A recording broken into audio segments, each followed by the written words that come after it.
Have you ever thought about it? The 100 lira in your pocket today? Or $100, when was it really 100? Let me ask you this. If the price of everything keeps rising, why does money seem like it stays the same? You wake up one morning, imagine you're an average person living in America. You go to Starbucks in the morning. You buy your coffee. Yesterday it was $3. Today it's $4. You say, whatever, what's $1? But the next week it's $5. A month later it's $6. Then you walk into a grocery store. Milk, eggs, bread, all more expensive. At some point you realize this. The problem isn't the prices. The problem is that your money is losing value. That's inflation. But I'm not going to explain it like a textbook. Let me ask you more clearly. You earn the same salary, but every month you can buy less. So who's getting poorer? You or the money? Inflation isn't just rising prices like most people think. The real issue is this. The purchasing power of money is falling. So it's not about prices, it's about the value of money. To understand this, let's look at a simple example from America. In the 1970s, the average home in the US was about $23,000. Today, a similar level home costs hundreds of thousands of dollars. Now be honest with yourself. Did the house really become that valuable, or did the dollar lose value? The answer might surprise you, but most of the time, the value of money fell. So how did this system start? Back in the day, money was actually tied to something real. Gold. The money in your pocket equals gold in the vault. But at some point, governments realized this. If we print more money, we can grow the economy faster. And in 1971, with the Nixon shock, everything changed. America abandoned the gold standard. Do you know what that means? The dollar was no longer backed by gold. It was backed only by people's trust in it. And that day marked the beginning of the modern inflation era. Now let me explain how the system works with a very clear example. Let's say in a city, there are 100 loaves of bread and $1,000 in total money. Everything is balanced.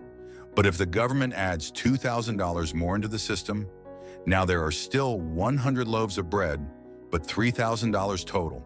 What happens? Everyone wants the same bread, but they have more money. The result? Prices go up. America experienced this firsthand during the pandemic.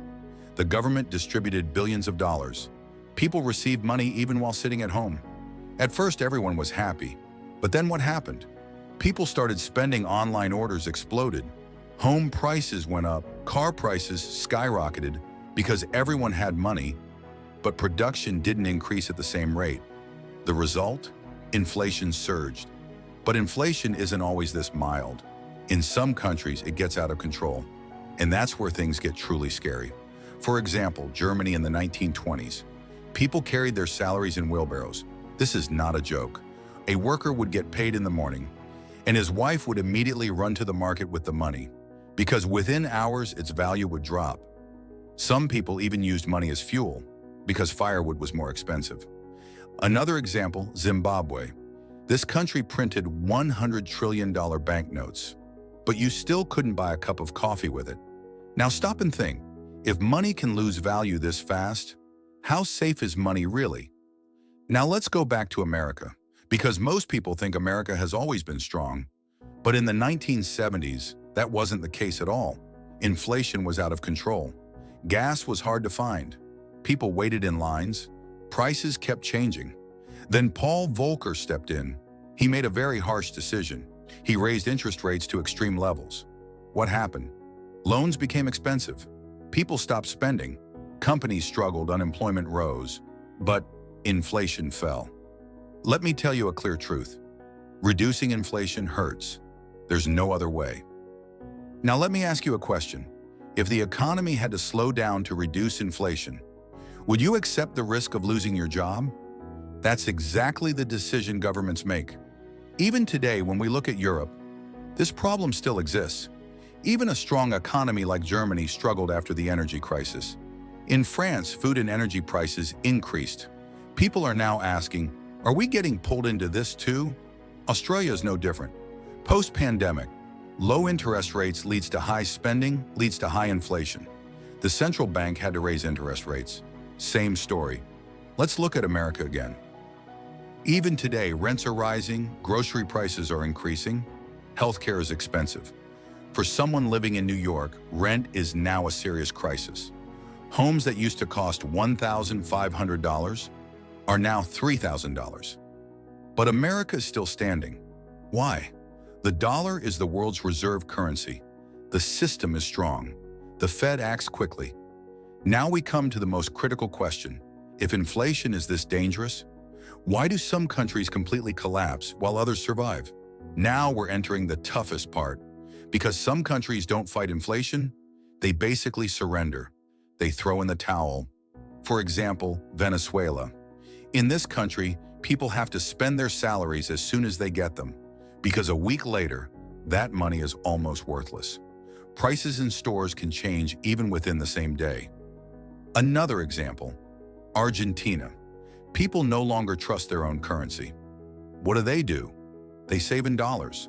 Some stores even set their prices directly in dollars. Here's something very critical. Inflation is not just an economic problem, it's a trust problem.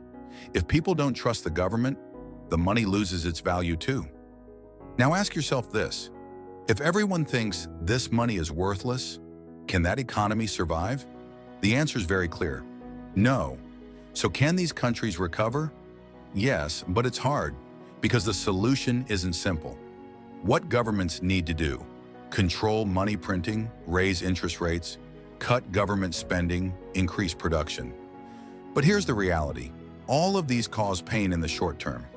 The economy slows down, unemployment rises, people struggle. So governments face this decision. Should we suffer in the short term or collapse in the long term? America made the right choice in the past, but not every country can do that. Because this is not just about economics, it's about discipline. Now let's go deeper. How do people in America try to beat inflation?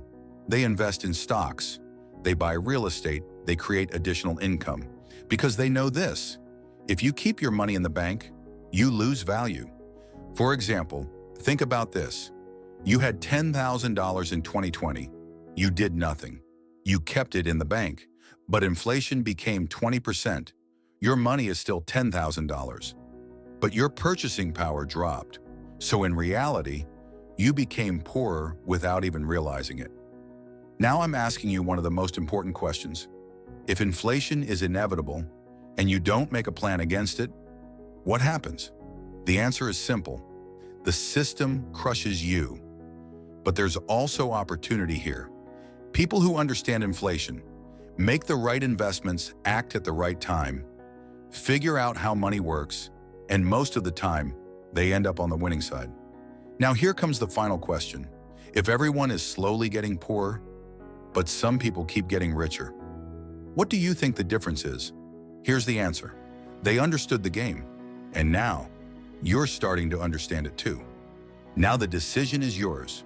Will you just watch the game, or will you figure out the system and win?